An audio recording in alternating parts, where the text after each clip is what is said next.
होनी चाहिए। जरूरी है, इतना ही नहीं, बलात्कार को रोकने के लिए हर किसी को एक दूसरे के साथ एक जैसी समझदारी रखनी चाहिए।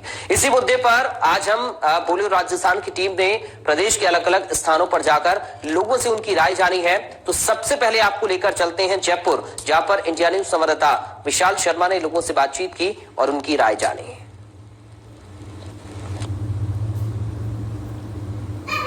राजस्थान में क्राइम का ग्राफ बढ़ता ही जा रहा है। महिला बेटियां भी सुरक्षित नहीं है, लगातार रेप की घटनाएं भी सामने आ रही है, लेकिन कानून ऐसा है कि दरिंदों को कड़ी सजा नहीं दिलवा पाता, जिसके चलते बदमाशों के हौसले बुलंद है। जयपुर हाट से बातचीत करते हैं, किस तरह से देखते हैं कि क्राइम का ग्राफ बढ़ता जा रहा है, महिलाओं पर अत्याचार हो रहा है, रेप की घटनाएं सामने आ रही है।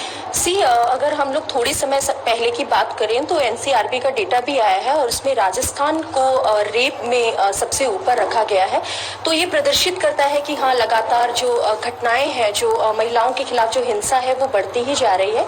और इसमें बहुत सारे कारण हैं जो इसके लिए जिम्मेदार हैं। उन कारणों को अगर हम लोग देखें तो चाहे वो राजस्थान में पेट्रियार्कल माइंडसेट की बात करें या फिर किसी और चीज की बात करें, और एक सबसे बड़ी बात जो ये घटनाएं बढ़ती जा रही हैं, ये इस और इशारा करती हैं कि जो आरोपी हैं, जो विक्टिम हैं, जो ये सब चीजें कर रहे हैं, उनके हौसले कितने बुलंद हैं।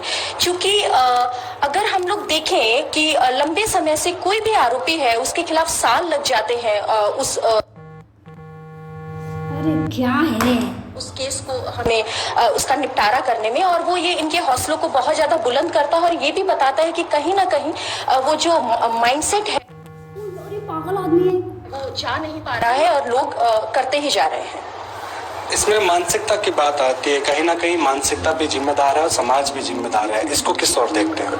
सर बिल्कुल, जैसे कि कहा गया कि मानसिकता ही इम्पोर्टेंट चीज है। क्यों? जब एक माँ अपने बेटे को जन्म देती है तो वो ये तो सिखाती है कि भाई अपनी माँ का सम्मान करना है, अपनी बहन का सम्मान करना है, लेकिन ये क्यों नहीं सिखाया जाता कि सड़क पे जो महिला चल रही है, उसके साथ कॉलेज में या स्कूल में जो महिला पढ़ती है, उनका भी उसको उतना ही सम्मान करना है, उतना ही समानता के साथ देखना है। तो ये मानसिकता जिम्मेदार है। इसके साथ साथ पहली बात तो पुरुषों की हो गई, दूसरी बात महिलाओं की हो गई। तो महिलाओं को भी ये क्यों नहीं सिखाया जाता कि भाई अगर सड़क पर, रास्ते में, स्कूल में, कॉलेज में यदि तुम्हारे साथ कोई बदतमीजी होती है या किसी तरीके से जैसे गुड टच बैड टच वाली चीजें होती हैं, तो उनको हम क्यों अभी भी इन चीज से पिछड़े हुए हैं? हम उन्हें क्यों ये एजुकेशन जब देते हैं तो एजुकेशन में एक पार्ट के अंतर्गत ये क्यों नहीं सिखाते? तो ये सर कहीं ना कहीं मानसिकता तो इसके लिए जिम्मेदार है, चाहे पुरुषों को लेकर हो चाहे महिलाओं को लेकर हो। बिल्कुल सर। आज मेरे पास एक वीडियो आया है जिसमें एक सप्ताह से पिछले एक युवती को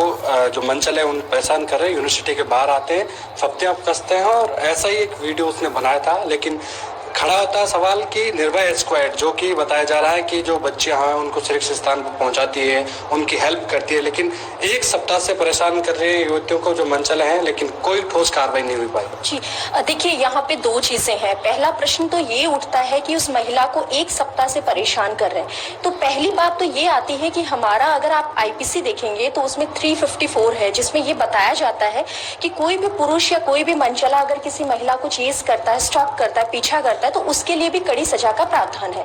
तो पहली बात तो ये आती है कि क्या वो महिला, उस लड़की है वो यूनिवर्सिटी में पढ़ती है और उनको ये अवेयरनेस नहीं है कि इसके खिलाफ उसे कार्यवाही करवानी चाहिए या पुलिस को रिपोर्ट दर्ज करवानी चाहिए।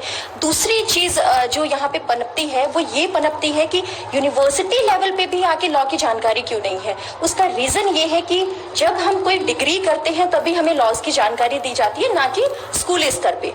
दूसरी आपने बात की निर्भया स्क्वाड की, तो देखिए पॉपुलेशन के हिसाब से ही तो हम सभी लोग जानते हैं कि जो पुलिस का जो रेशियो है वो सर्वविदित है कि वो कम है।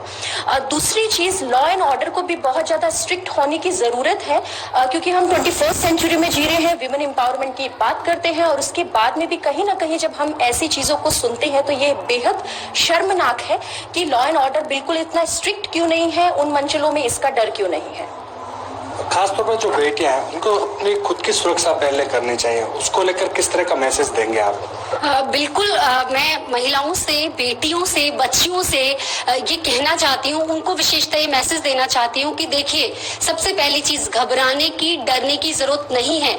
यदि स्कूल में, कॉलेज में कहीं भी आपके साथ इस तरीके का दुर्व्यवहार होता है, कोई आपको फोन पे गंदे मैसेज कर रहा है, फोन कर रहा है बार बार, या आप पसंद नहीं करते उसके बावजूद आपको आपके ऊपर फफ्तियां कस रहा है, तो आप अपने पेरेंट्स से कहिए। पेरेंट्स इसके कहने के साथ साथ यदि आपके जो है वो जानकार हैं, शिक्षक हैं या गुरुजन हैं, आप उनसे बात कर सकती हैं। आपकी बड़ी सिस्टर हैं, बड़ा भाई है, उनसे बात कर सकती हैं।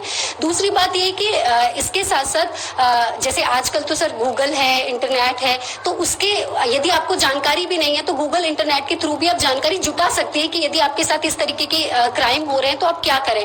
इसके अलावा जैसे पेरेंट्स के लिए ये हम कह सकते हैं कि जो पेरेंट्स है वो अपने बच्चे को good touch, bad touch, martial art, ये जो ट्रेनिंग है वो दें। इसके साथ साथ पेरेंट्स को भी मैं कहना चाहती हूँ कि वो अपनी बेटियों को तो सिखाएं ये चीजें, इसके साथ साथ बेटे की मानसिकता के ऊपर भी काम करें। बेटे को भी सिखाएं कि भाई तुम्हें भी जो बाहर की जो महिलाएं हैं, तुम्हारे स्कूल कॉलेज की जो भी हैं, उनको सम्मान और समानता के साथ जो है वो देखना है। इसके साथ साथ सर जैसे स्कूल लेवल पर और कॉलेज लेवल पर भी इस तरीके के जो कैंप लगाए जाने चाहिए। मैं हमेशा बोलती हूँ कि जैसे समर कैंप होते हैं जिसमें स्विमिंग सिखाते हैं, कभी ड्राइंग सिखाते हैं, पेंटिंग सिखाते हैं, तो इस तरीके के मॉरलिटी वाले कैंप भी लगाए जाएं स्कूल में, जहां पर मॉरल एजुकेशन बच्चों को जो है वो प्रोवाइड कराई जाए। हाँ जी सर। बिल्कुल, सौभाग्य की एक बात है, जो भी